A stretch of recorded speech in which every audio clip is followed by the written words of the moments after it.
श्रीराम समर्थ. मी भगवंताचा आहे ही अखंड जाणीव ठेवावी. आपल्याला काही हवे असे वाटले आणि ते तसे झाले नाही म्हणजे तळमळ लागते. परंतु सर्व परमात्माच करतो आहे असे मानले म्हणजे काळजीचे कारण उरत नाही. आपण देव आहे असे म्हणतो, पण आपला तो खरा विश्वास आहे का? एखादा मनुष्य बुडायला लागला म्हणजे दगड जरी त्याच्या हाताला लागला तरी हा आपल्याला तारील असा त्याला विश्वास वाटतो आणि तो त्याला धरून आपणही त्याच्याबरोबर बुडतो. म्हणून म्हणतो देव आहे असा आपला खरा विश्वास नसतो. आपण नुसते तोंडाने म्हणतो एवढेच. नाहीतर आपल्याला काळजी का वाटावी?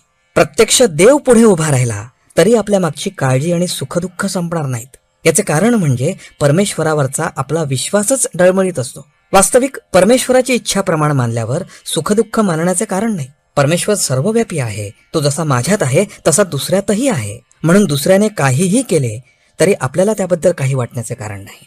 तरी अशी भावना ठेवून वागावे की मी देवाचा आहे, तो माझा पाठीराखा आहे आणि म्हणून काही झाले तरी मला काळजी करण्याचे कारण नाही. हे सर्व नामस्मरण केल्याने साधते. म्हणून मी आजपासून सतत नामस्मरण करत राहणार असा निश्चय करावा आणि त्या दृष्टीने प्रयत्न चालू ठेवावा. परमेश्वराला शरण जाऊन मला तसे वागण्याची बुद्धी द्यावी म्हणून त्याची प्रार्थना करावी. मनाला पहिल्याने थोडी बळजबरी करावी लागेल. लहान मुलांना शाळेत जाण्याकरता सुरुवातीला थोडी बळजबरी करावी लागते. मुलीला प्रथम सासरी पाठवतानाही तसेच करावे लागते. आपण थोडा तरी नियम करावा. उदाहरणार्थ, जेवायच्या आधी, रात्री निसताना, सकाळी उठताना नाम घ्यायचेच, भगवंताची आठवण करायचीच. असे केले तर ते आयुष्यात फार उपयोगी पडेल.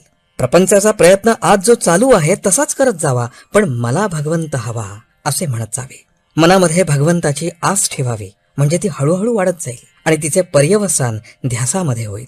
समजा एखाद्या माणसाला घर बांधायचे. मला घर बांधायचे आहे असे तो म्हणत जातो आणि त्यासाठी पैसे शिल्लक ठेवतो. दागिने करायची वेळ आली तर तो नको म्हणतो, कारण पुढे घर बांधायचंय.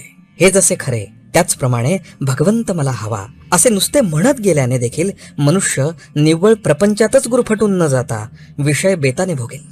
खरा ध्यास लागल्यावर ती वस्तू मिळाल्या वाचून चैन पडणारच नाही. आजचे बोधवचन. ज्याचा भगवंतावर विश्वास त्याला समाधान खास. जानकी जीवन स्मरण. जय जय राम.